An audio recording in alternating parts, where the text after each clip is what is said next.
What's up, guys? Welcome back to the channel and welcome back to another shop video. So today is Wednesday, and it's actually the day I posted the last video, but I finally got the lights for the shop yesterday.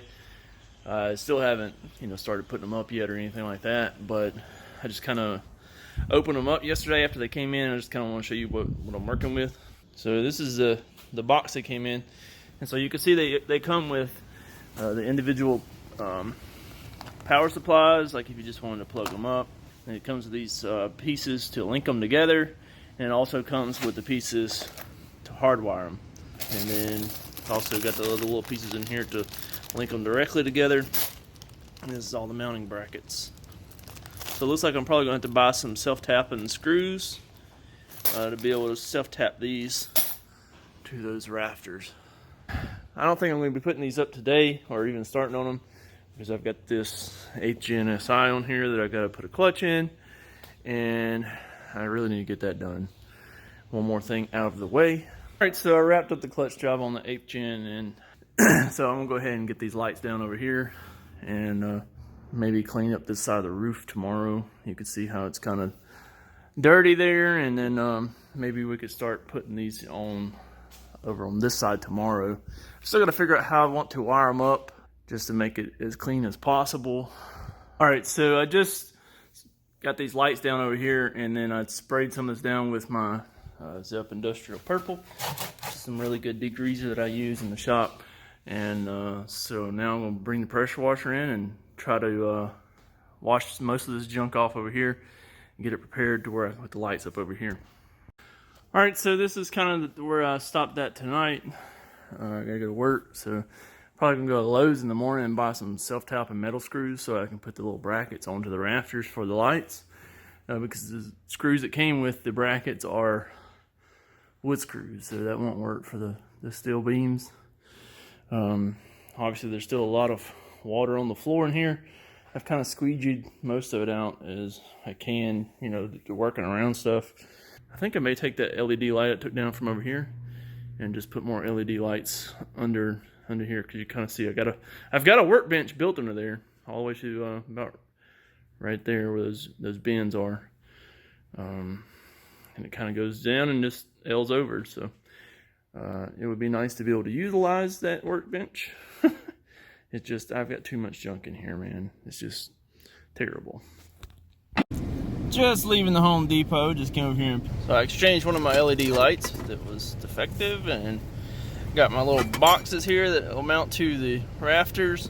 And I also got some little plugs for the knockouts on the boxes, some plug covers, self-tapping screws, and some plugs. So hopefully this is going to be everything that I need to finish up putting these lights up. Alright, so it's the next day. Everything's dry now. It's actually got some natural light coming in, though it's not so dim. But you can see how much cleaner this is up here. And I went to Home Depot this morning when I got off and bought that stuff that I showed you in the previous clip. So I'm going to start trying to install these boxes. I'm going to basically put those boxes up here and then just run that wire up, like I said, and come down and jump the boxes from each rafter and see where we can get. Let's see.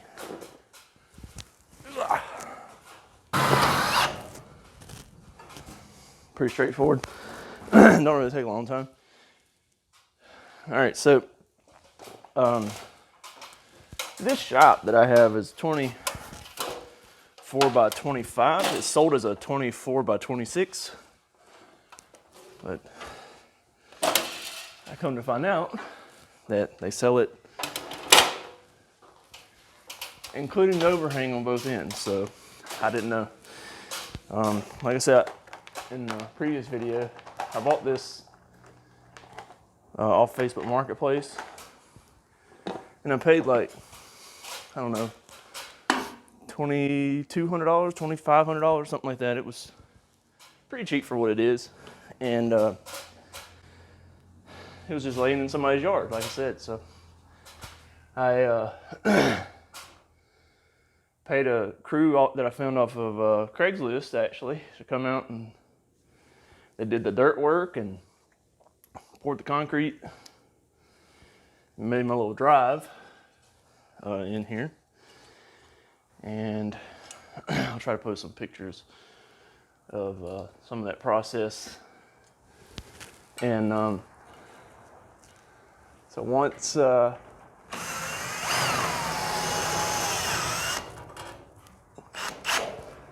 got that going, I just kind of started working in here, or working on this shop. I had a couple guys come over, you know, sporadically and help me here and there, but for the most part, I probably did 95% of the shop assembly all by myself. Which kind of, I mean, if you see how I work on my channel, I'm predominantly by myself. I've got some really good friends that have helped me for sure in the past, but you know, I do this Honda stuff on the side. It's not my full-time job, at least at this point.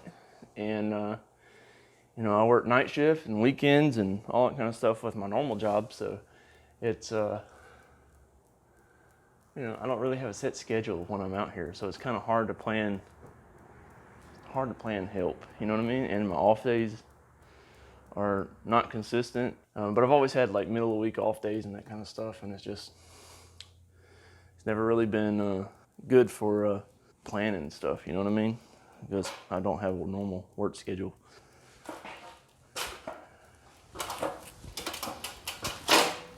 But I've been messing with Honda since, I think I built my first Honda in 2000, it was probably like 2008 or something. First personal Honda though. Tommy Sweeney got me into Hondas. He had a GSR swapped EG hatch and wanted me to do some work to it. And that's what kind of got me into the Hondas. I was doing Toyota stuff before that. I had a 91 Toyota Celica. It was right-hand drive and turbo and, you know, all that crap. And it was fun, you know. But the Hondas, man, once I started working on the Hondas, it just kind of stuck. And I've been here since. But yeah, I moved up here in 2015, and I was working out of a little single car garage up at my house, but it didn't really have, you know, I didn't have any shop space. I didn't have anywhere to put a car in. You know, I was working outside in the driveway, the gravel driveway, and it was difficult moving the engine hoist and all that stuff. But hey, I managed. And you know, I did that for 2 years, you know, until I got my money up to where I could build this. And like when I built it, it was paid for, you know, it's cash from like flipping cars and working on cars and that kind of stuff. So it was nice to be able to do that and get out of the rain. You know, that's my main thing, out of the rain. And then my buddy, Josh Caddis, a good friend of mine, he gave me some fluorescent lights, the ones that I already had in here, and they've been great, you know. You can see plenty in here like this with the naked eye, but on camera it gives a lot of shadows. Like, I mean, it looks really dark in here now on camera, but there's, I mean, really enough light in here to work. So.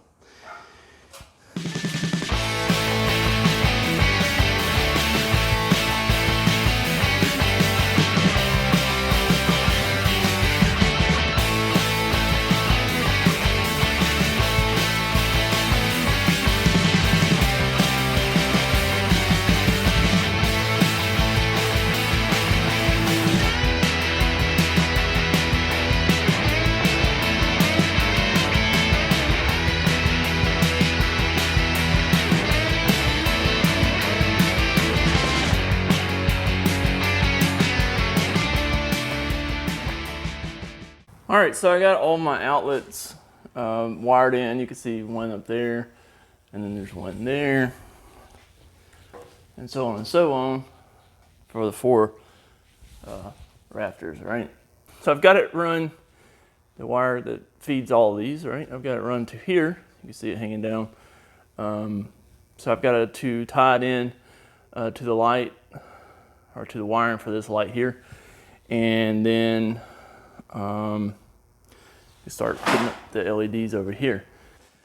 Okay, so for mounting the lights, basically what I'm doing is center it between this gusset and this gusset here, which is in between the 2 upper portions of the rafter. So basically I measured yesterday between here and the start of the other gusset, and it's 9 feet. So the lights are 8 feet. So basically I'm gonna come up 6 inches off of this, and that's where I'm gonna start with mounting the light. So they come with little metal mounting brackets, and they came with 40 of them, so that tells me 4 per light. So I'm just gonna line them up with the outside of the beam. That way I make sure I got them straight in the line. There's not putting the light in any kind of angles or any kind of stress.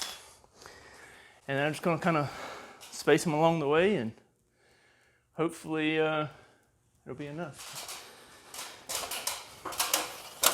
All right, and also I had mentioned in my previous video that I don't have all the gussets up over here yet, but I gotta do that because I'm gonna mount one of the lights to those gussets over there.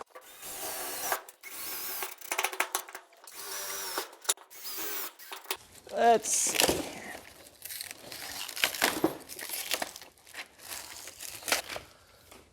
All right, so you see I've got this one with the cord already on it.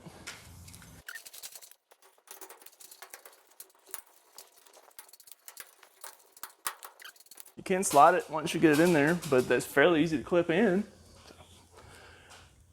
Cool. So I can slide it to adjust it where I can get them lined up. So that's pretty cool. Let me plug this one up.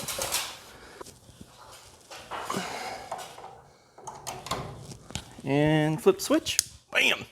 Holy moly. Wow. This is gonna be a football field in here, y'all. Oh boy.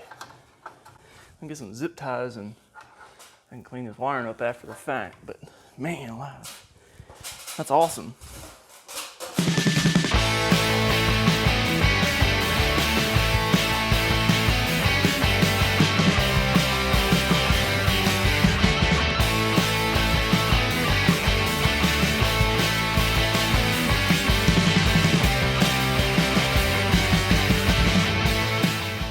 Yo, this is crazy. There's so much light in here. Like over here it's kind of dark, shadows. Over here is just bam, light. But right now you can see I just put that gusset up here. This shop's been up for 4 years and I haven't never put, well, I've got all the gussets on this side, but I never put all of them on this side. So I just had the one, but now I just put that one up and I'm about to put the light across here. It's gonna be aiming at the lift. So I'm gonna do the same thing over here. So it's gonna give me all the light right here where I'm working on cars. So it's gonna be awesome. Yeah, heat just kicked back on. So we'll get back to installing this light.